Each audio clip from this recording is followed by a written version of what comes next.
जय श्री गणेश दोस्तों, कैसे हैं आप लोग। हमारी आज की कहानी है तरकीब। निशा बहू, जरा एक गिलास पानी तो लेकर आ, गला ही सूख रहा है और मुझे दवाई भी लेनी है।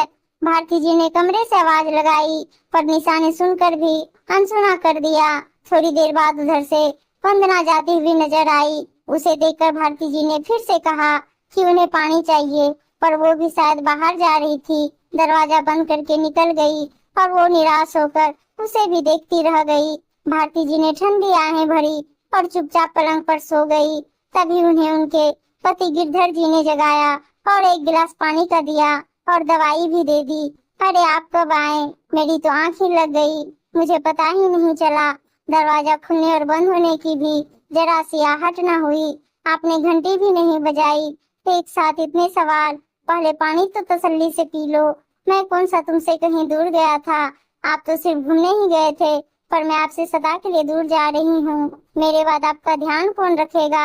ये बहुएं तो किसी काम की नहीं है, एक गिलास पानी भी मांगने पर नहीं देती है, बस चुपचाप आकर खाना रख जाती है, कभी तबीयत भी नहीं पूछती है। मेरी गलती है जो मैं बीमार पड़ी हूँ, इनसे इतनी भी सेवा नहीं होती है। घर में नौकर हैं, बस 2 वक्त का खाना और चाय पानी भी पकड़ाया नहीं जाता है। तुम क्यों इतनी चिंता करती हो, मैं हूँ ना, मैं सब संभाल लूंगा। एक आप ही तो हो जो मेरी सेवा में लगे हो। दोनों बेटियां भी आकर चली गई। आखिर कब तक यहाँ रहती, उनके भी घर परिवार हैं, बाल बच्चे हैं, उनके स्कूल हैं, आखिर कब तक रुकती। वो दोनों अभी 7 दिनों के लिए ही गई है, बच्चों की परीक्षाएं होते ही वापस आ जाएगी, कह कर गई है। हमारे आने तक माँ का ध्यान रखना। मीना और गरिमा मेरा कितना ध्यान रखती है, और मैं हूँ कि उनके जन्म पर कितनी दुखी हुई थी। मीना ने पहली बेटी बनकर जन्म लिया और गरिमा जब पेट में थी तो पक्का यकीन था कि इस बार तो बेटा ही होगा, पर नहीं हुआ। गरिमा के जन्म पर मैंने उससे आंखें फेर ली थी और ईश्वर से शिकायत करने लगी थी कि बेटी की जगह एक बेटा ही दे देते, ताकि मुझे लोगों के ताने सुनने नहीं पड़ते। आपको पता नहीं है, जब एक बेटियों की माँ को जमाने के रिश्तेदारों के ताने सुनने पड़ते हैं तो वो कितनी दुखी हो जाती है। वो अपनी बेटियों से बहुत प्यार करती है, पर लोग कह कह कर उसका कलेजा छलनी कर देते हैं। जब गरिमा को मैंने गोद में लिया था तो मैं सोचती थी काश एक बेटा हो जाता तो मुझे लोगों की सुननी नहीं पड़ती। जब सोहन का जन्म हुआ तो मैं बहुत खुश हुई थी। ईश्वर ने मेरी गोद में एक हीरा दे दिया और उसके 3 साल बाद फिर रोहन ने जन्मा तो 2 बेटों की माँ बनने का गौरव प्राप्त हुआ। कितनी खुश थी मैं अपना हरा भरा परिवार देखकर। चारों बच्चों की परवरिश की और दोनों बेटियां और बेटों की शादी करके मैं समझी थी कि मैं चिंता मुक्त हो गई, पर ये बीमारी मुझे जीने नहीं दे रही है और उस पर बहुओं का रूखा व्यवहार मुझे खुश भी नहीं रहने देता। कभी कभी लगता है लोग सच ही कहते हैं कि बीमार आदमी सब पर बोझ होता है। मैं क्या आप सब पर बोझ बन गई हूँ। तुम गलत सोचती हो, सब कुछ ठीक है, तुम बहुत जल्दी अच्छी हो जाओगी, ये बीमारी तो कुछ भी नहीं है। और गिरधर जी ने भारती जी को सुला दिया। उन्हें कुछ महीनों पहले की बात याद आ गई, जब डॉक्टर ने कहा था कि आपकी पत्नी कैंसर के अंतिम स्टेज पर है, अब कुछ नहीं हो सकता है, आप बस उन्हें खुश रखिए, कुछ दिनों की मेहमान है। और ये सुनकर गिरधर जी की आंखें नम हो गई। घर में सबको पता था, एक भारती जी को ही पता नहीं था कि उन्हें क्या बीमारी है। वो दिनों दिन कमजोर होती जा रही थी, उनकी भूख भी मरने लगी थी और अब वो बहुओं पर बोझ बन गई थी। जब निशा और वंदना शादी होकर आई थी तो भारती जी ने उन दोनों के खूब लाड लड़ाए थे। दोनों को खूब तरह तरह का खाना बनाकर खिलाया था और सिखाया भी था। दोनों पहले अपनी सास के बहुत गुणगान करती थी, उनके खाने की तारीफ कर करके तरह तरह का खाना बनाकर खिलाती थी। अचानक से उन्हें इस बीमारी ने जकड़ लिया और अब वो धीमी गति से काम करने लगी और एक दिन उन्होंने बिस्तर पकड़ लिया। दोनों बहुएं अब उन्हें खाना दे देती थी, पर कभी पूछती नहीं थी कि मम्मी जी आपके लिए क्या बना दूं, आपकी पसंद बता दीजिए। जब दोनों बेटियां मीना और गरिमा आती तो वो दिन भर उनके आगे पीछे होती रहती थी। अपनी बहुओं के व्यवहार से वो बहुत क्षुब्ध रहती थी। मीना और गरिमा बारी बारी से आकर माँ की सेवा करती थी और माँ के साथ घंटों बैठकर बतियाती थी। निशा और वंदना उनके पास भी नहीं पटकती थी। गिरधर जी अपनी बहुओं की हर गतिविधि पर नजर रखते थे, उन्हें सबकी जानकारी थी, बस वो कुछ बोलते नहीं थे। बेटे सुबह के गए रात को घर आते थे तो उनसे कुछ कहना बेकार था। क्योंकि उन्हें लगता था कि उनकी पत्नी माँ और पापा का काफी ध्यान रख रही है। एक सुबह भारती जी ने अंतिम सांस ली। दोनों बेटियां रोती बिलखती घर आई। दोनों को संभालना मुश्किल हो गया था। दोनों बहुओं ने भी रोने का नाटक कर लिया। घर परिवार और सभी रिश्तेदार इकट्ठे हुए थे। भारती जी को गए हुए 13 दिन हो गए थे। उनकी अलमारी और बक्से पर सबकी नजरें गड़ी थी। भारती जी के गहने बहुत सारे थे। उन्होंने जीते जी इसका बंटवारा नहीं किया था। इतने सारे गहनों को देखकर दोनों बहुओं का मन मचल गया। ये 9 लाख हार तो मैं मांग लूंगी, निशा मन ही मन सोच रही थी। वहीं वंदना भी जरा उभारी कंगनों के सपने देख रही थी।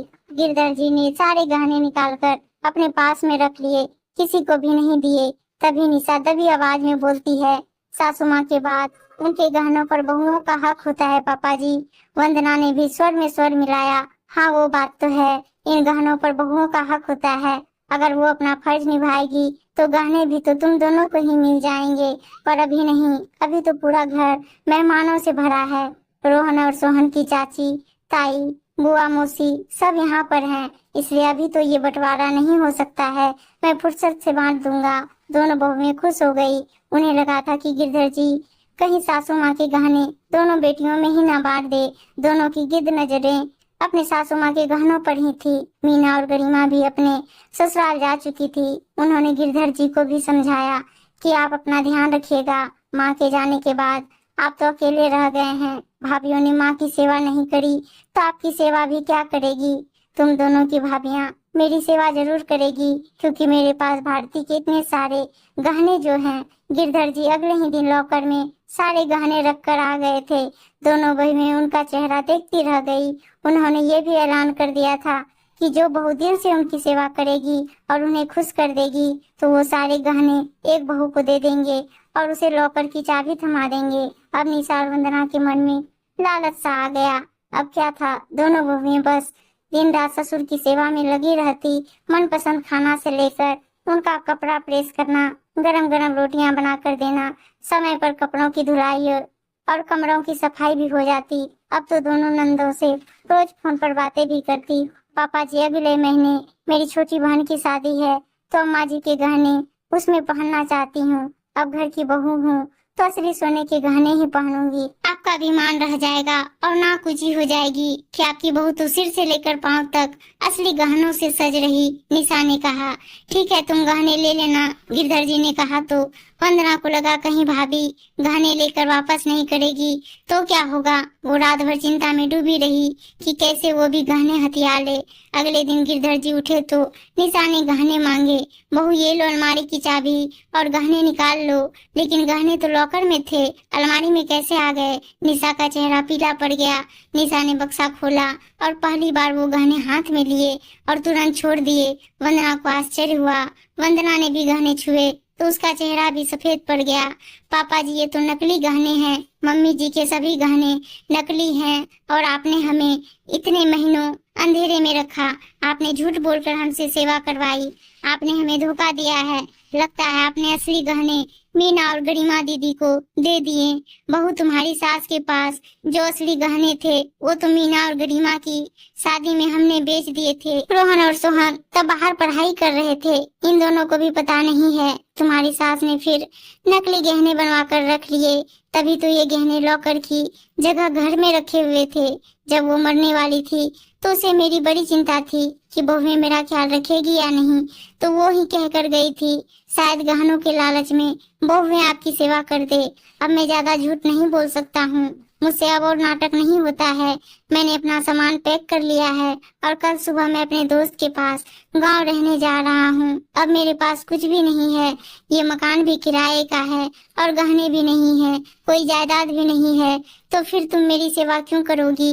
निशा और वंदना को बड़ी आत्मग्लानि महसूस हुई। रोहन और सोहन ने भी सारी बातें सुनी। उन्होंने अपने पापा को मनाया कि वो उन्हें छोड़कर नहीं जाए। निशा और वंदना ने भी माफी मांगी। बहू सासू माँ के बाद सिर्फ गहनों पर बहुओं का हक नहीं होता है, उसकी समस्त जिम्मेदारी निभाना भी बहुओं का फर्ज होता है। गहनों पर ही नहीं, जिम्मेदारी पर भी हक जताओ। मैं खुद एक जिम्मेदारी हूँ। निशा और वंदना की आंखों से आंसू बहने लगे और उन्होंने गिरधर जी को रोक लिया। उम्मीद है दोस्तों कहानी अच्छी लगी होगी, और अच्छी अच्छी कहानियां सुनने के लिए चैनल को सब्सक्राइब और वीडियो को लाइक शेयर जरूर कर दीजिएगा। धन्यवाद दोस्तों।